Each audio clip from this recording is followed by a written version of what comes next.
Hello mga kabibig! Welcome back sa ating bagong YouTube channel. Ito ang pinakamaingay ng YouTuber sa balat ng YouTube.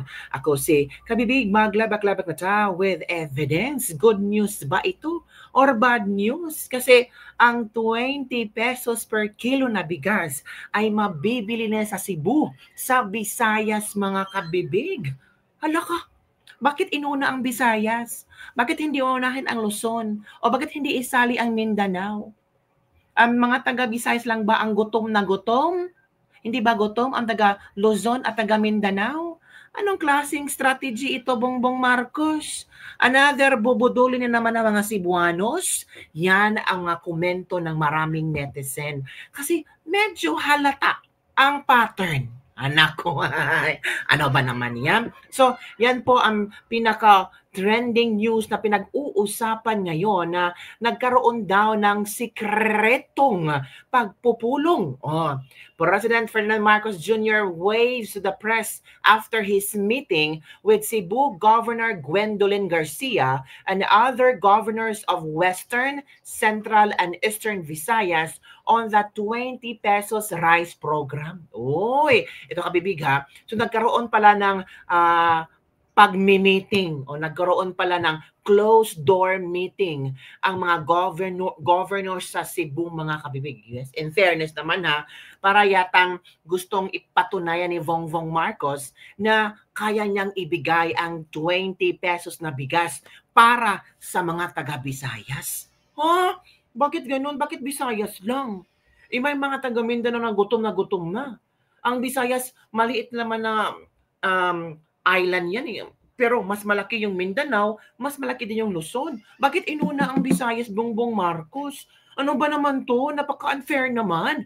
Yan ang sigaw ng maraming netizen. Kung talaga Bongbong Marcos ay tutuparin mo ang 20 pesos na bigas, sana buong Pilipinas na. Huwag yung may favoritism ka.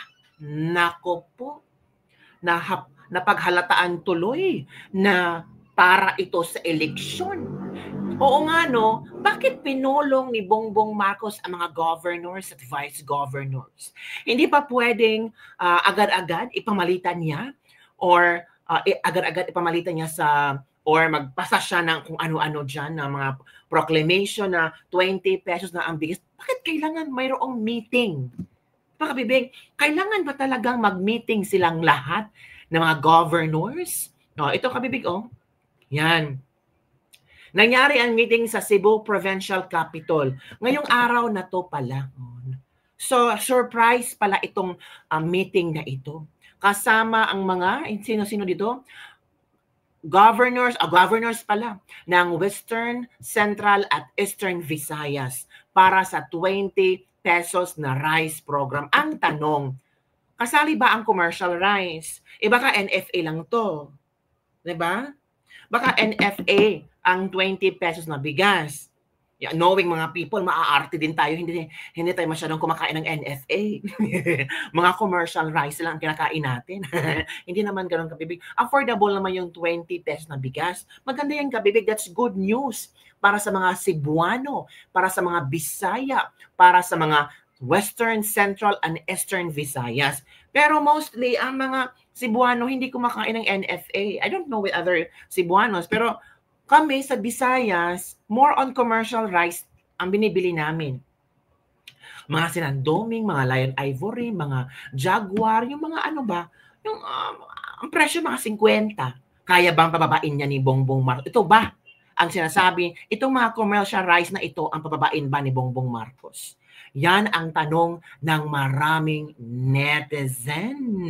Nako, alam niyo ba, may theory si VP Sara hinggil dyan. VP Sara may theory kung bakit ganito ang strategiya na gagawin ni Bongbong Marcos, di ba? Eto pakinggan natin si VP Sara. Sabi kasi dito, reaksyon ni Vice President Sara Duterte kaugnay ng anunsyo ni Agriculture Secretary Francisco Chu Laurel Jr. sa implementasyon ng pagbebenta ng 20 pesos kada kilo ng bigas sa Visayas. Ito sabi ni VP Sara mga kabibig, Bakit 20 pesos per kilo lang dito sa Visayas? At bakit mayroong meeting sa Cebu Capitol ang lahat ng mga governor o karamihan ng mga governor sa Visayas? So baka may problema sila sa boto rito sa Visayas?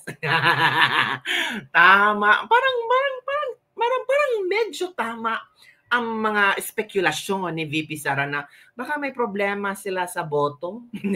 Baka itong pababain nila ang presyo ng 20 pesos na bigas ay para makakuha ng boto, ng simpatya ng mga tao na, tingnan nyo, Bongbong Marcos kasama ang mga governors ng Visayas, talagang hinahanapan ng paraan para maging 20 pesos ang kilo ng bigas. Ang tanong, hanggang kailan? Hanggang pagkatapos ng eleksyon? 1 month lang ba ito? Hanggang kailan? Kaya nga, yan dapat may sagot nila. Hindi lang puro announcement na 20 pesos ang bigas. Dapat sabihin hanggang kailan ang 20 pesos na bigas. At anong klaseng bigas? Of course, kabibig baka NFA yan. Baka NFA, pero at least, di ba? At least 20 pesos na bigas. Pero hanggang kailan? O eto kabibig ha, ito yung statement ni VP Sara. Makinig tayo sa statement ng ating... naman nila yung mga tao sa 20 pesos per kilo. Binubudol na naman nila yung mga tao. Binubudol. That's the term na ginamit ni VP Sara. Binubudol na naman nila ang tao sa 20 pesos na bigas. Kasi effective yung budol doon ni BBM. Di ba? Effective na effective yun. Ngayon, babalik naman tayo sa 20 pesos na bigas. Wala na bang ibang strategiya sila? Go, VP Sara. Sa 20 pesos per kilo na bigas. At magdududa ka dahil bakit Visayas lang? Hindi ba nagugutom yung mga tiga Mindanao? Hindi ba nagugutom yung mga tiga Luzon? Bakit? May point. Diba? Bakit Visayas lang? Tama si VP Sara. Hindi ba nagugutom ang taga Mindanao? Hindi ba nagugutom ang taga Luzon? Bakit inuna ang Visayas? Nako, magtatampo.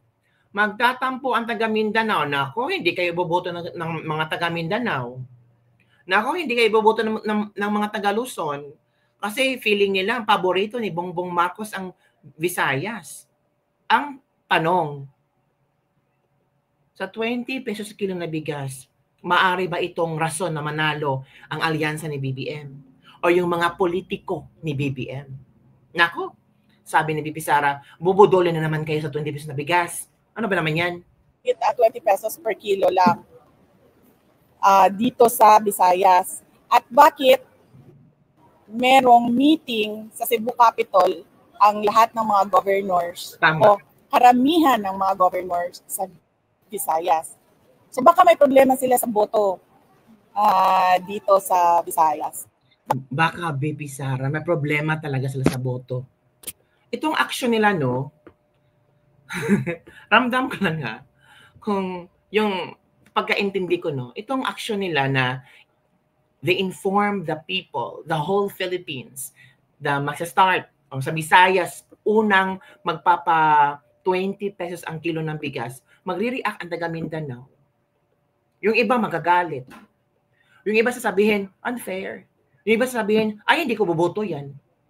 Mas lalong malulugmok ang boto. Diba? Ang Luzon, baka magtampo lalo ng mga taga Manila. Diba? Ano ba naman to? Inuuna pa ang Visayas. Ano ba naman si BBM? Taga Luzon yan, parang wala siyang puso, pakiramdam na gutom kami. Dapat kami unahin dito. Baka ang sagot ni BBM, may Kadiwa store dyan. Kumusta na ba ang Kadiwa? Active pa ba? Diba? Programa yan ni BBM Kadiwa, pero parang yata hindi natin nararamdaman ang diwa ng Kadiwa. May punto din si VP Sara. Bakit sa Visayas lang? Bakit? Sa Visayas lang ba ang nagugutom? Hindi ba nagugutom ang taga Mindanao at taga Luzon? At bakit nagbi-meeting lahat ng mga governors? Dapat ba talaga mag-meeting sila to inform the public na magkaroon ng 20 pesos na kilo na bigas? Ay, naku, kabibig. Ano ang inyong komento tungkol dito? Again ha, pakinggan ulit natin si VP Sara. Binubudol na naman nila yung mga tao sa 20 pesos per kilo na bigas. At magdududa ka dahil bakit Visayas lang? Hindi ba nagugutom yung mga tiga Mindanao? Hindi ba nagugutom yung mga tiga Luzon? Bakit 20 pesos per kilo lang dito sa Visayas? At bakit merong meeting sa Cebu Capitol ang lahat ng mga governors o karamihan ng mga governors sa Visayas? So baka may problema sila sa boto dito sa Visayas. Baka. May point talaga si BP Sara. So ito naman ang mga reaksyon ng ating mga netizen. Ito na. Ito ha. Sa Luzon, malawak kasi ang palayan dyan. Sa Visayas, konti lang. Mindset ba? Thankful na lang, kumontra ka pa. May nagawa ba yung ama mo sa 7 pesos na bigas na pinangako niya? 7 pesos? Ano naman kasing tao to? Ay nako. At least kahit sa Visayas lang nakakabenta sila ng 20 pesos per kilo. Hindi po kagaya nyo, ayaw nyo ipaliwanag kung nasaan ang 125 million na pera namin mga taxpayers. Nakakalungkot, instead na maging masaya, masama pa loob niya sa 20 pesos na bigas. VP ka ng bansa, bakit di mo na lang tulungan ang Pangulo para gumanda ang takbo na ekonomiya ng bansa kaysa lagi ka nilang kumukontra? Diba? Kumukontra si BP Sara. Ang hirap intindihin ng mga taong ito, no? Halata namang pang politika ito, pang election naman to eh. Diba? Pang election talaga to. Diba mga kabibig? So, well, maging masaya na lang tayo kasi hinay-hinay na natutupad ni BBM ang kanyang pangako na magkaroon ng 20 pesos sa kilo na bigas, na may secret closed door meeting siya with all the governors sa Visayas para sa opening ng 20 pesos kilo na bigas. Ang tanong, hanggang kailan? Isang araw lang ba to? Isang 1 week? Isang buwan? Or after election? Or tuloy na tuloy ito hanggang matapos ang termino ni Pangulong Bongbong Marcos? Kung ganon, kung tuloy na tuloy ito hanggang matapos ang termino ni Pangulong Bongbong Marcos, palakpakan natin. At sana maisali na rin ang Mindanao at Luzon. 'Di ba? Pero kung hanggang election lang to, alam nyo na kung para saan yun. Yun lang po mga kabibig ang ating latest lebak-lebak for the day. Don't forget to like, subscribe, and share this video para sa mga latest trending news na ating pag-usapan.